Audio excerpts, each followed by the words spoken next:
We'll start, though, in Minnesota, where there was another night of protests following the police-involved shooting of Daunte Wright.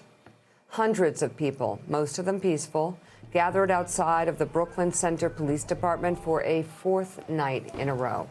Authorities say some people in the crowd were shooting fireworks and throwing objects at law enforcement, leading police to declare an unlawful assembly. Protesters were told to disperse several times, and by 10:30, many had left. Authorities say some of the remaining protesters were arrested, but the night was much calmer than what we saw earlier this week. Willie? Meanwhile, the former police officer who fatally shot Daunte Wright has been charged with second-degree manslaughter. Authorities say Kim Potter, a 26-year veteran of the Brooklyn Center Police Department, was taken into custody around 11:30 a.m. yesterday. Sheriff's records show she posted $100,000 bail and was released from custody shortly after 5:30 p.m. The second-degree manslaughter charge carries a maximum penalty of 10 years behind bars if she is convicted, Mika. Let's bring in civil rights attorney and former Brooklyn, New York prosecutor, Charles Coleman. This one, Charles, I'd love for you to just give me your gut on the charges against Kim Potter and also the events that led up to the shooting of Daunte Wright. Should they be looked at as closely as the actual shooting? Well, good morning, and thank you for having me. I think that when you start looking at the charges, particularly with respect to the manslaughter charge that Ms. Potter has been currently charged with, what you have to basically surmise is that the prosecution here is already playing it safe. What they are doing is they are eliminating the element of intent by making the top count basically a charge that requires negligence, not a charge that requires intent. So basically the statute as it reads suggests that in order for her to be convicted, they have to establish that she was negligent in her duty, which basically will come down to a question of reasonableness of care or reasonableness as compared to whatever the standard of the law is. And so the question, if the indictment stays what it is, if the charges say what they are, the question will remain, was it reasonable for a 26-year-old veteran, 26-year veteran on the police force to take their taser for their service weapon? And I think that is,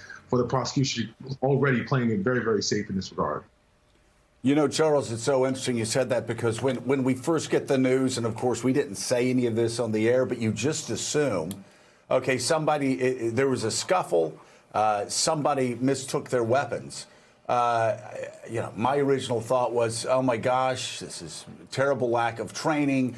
This is somebody new on the police force. But the fact that this was a veteran, someone who had been around 26 years, even if it was a tragic accident, there is certainly, with a 26-year veteran, a standard of care that you would expect far differently than a rookie cop in that same position. Well, it's not just that. I mean, I think you're absolutely spot on in terms of that assessment. But I would also say that, quite frankly, we are having the wrong conversation about whether she should have drawn her service weapon or whether she should have drawn the taser. At the end of the day, the question remains for me, stepping back from this situation a bit more, is why was there a need to use any sort of weapon or escalate the level of force being used for what amounted to a traffic stop for warrants? This was a misdemeanor warrant that Mr. Wright had. He should be here today. And quite frankly, I'm not necessarily convinced that the situation warranted that course of action. Now, reasonable minds may disagree on that point. However, I think it's deeply problematic when you start looking systemically at what has happened in the state of Minnesota regarding police force and civilians and the use of force there. So while I do appreciate the fact, and I also agree with you, that 26 years on the force should have invoked a greater sense of awareness in that situation, I'm yet to be convinced that was even needed in terms of apprehending Mr. Wright for this misdemeanor warrant. Well, and Mika talked about the chain of events a minute ago. Those chain of events that we look at, you question why 3 police officers even approached a vehicle for an expired tag. That fatal shooting of Daunte Wright, of course, began with a traffic stop for a minor infraction. Wright was pulled over Sunday while driving an SUV.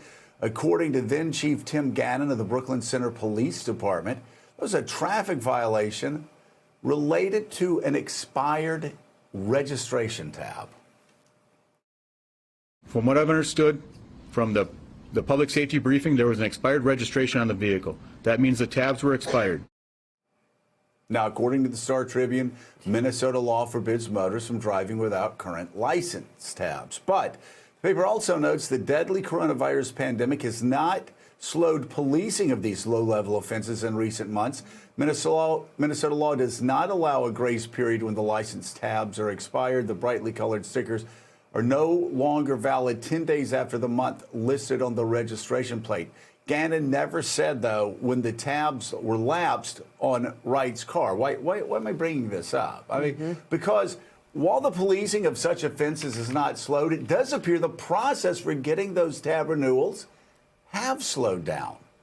A Minnesota Department of Vehicle Services spokeswoman told the Star Tribune last summer the agency is behind on processing mailed-in tab and license plate renewals for thousands of Minnesotans. Like across the country because of the pandemic, Because of the pandemic. At the time, she said many delayed requests were due in part because staff was telecommuting and did not have access to the mailed-in documents. Maura, there's a lot more we could talk about there. The thing that I've just not been able to come to terms with, and I say it here all the time, you know, Chauvin, he had 9.5 minutes.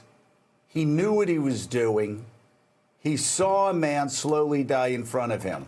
We often see scuffles. We see police officers making terrible mistakes, people getting hurt or dying because of it. And that will be tried in court. And I will just say now, I suspect that a jury would probably have problems even charging this officer with negligent homicide. But let's step back. Why? Well, hold on. Excuse me one second. Here's a question. I'm sorry it's taking me so long to get to it. Why did 3 officers in the middle of the Derek Chauvin trial, 10 miles away from where that trial was being held, in an area that had a history of problems with race relations regarding policing, why did 3 officers feel the need to go up to a car with an expired tab? I mean, you talk about a lack of situational awareness. It's remarkable to me that they said, oh, this is what we're going to do this afternoon. We're going to pull somebody over with an expired tab when we know that a lot of those tabs are expired because of COVID. You know, the answer to your question, Joe, is unfortunately across America, police officers in those situations are often doing the job that the public has hired them to do. And I don't say that to be tongue in cheek. I mean that with all sincerity. I mean, you have a couple of things going on here. In some cases, you have officers who are bad actors, who need to be brought to justice. And then in other cases, I think this is the majority of cases across America, and certainly here in New York that I've covered in my career as a journalist, you have a situation where police officers are essentially set up along with the people that they come into interaction with, in many cases, to have these bad interactions that too often end in the loss of life of Black Americans who should still be with us. And so we really have to ask ourselves, what kinds of jobs do we want police officers doing? For example, do we want police officers being entrusted with policing, I don't know, homeless people for sitting on benches? Do we want them entrusted with pulling out guns instead of tasers at routine traffic stops?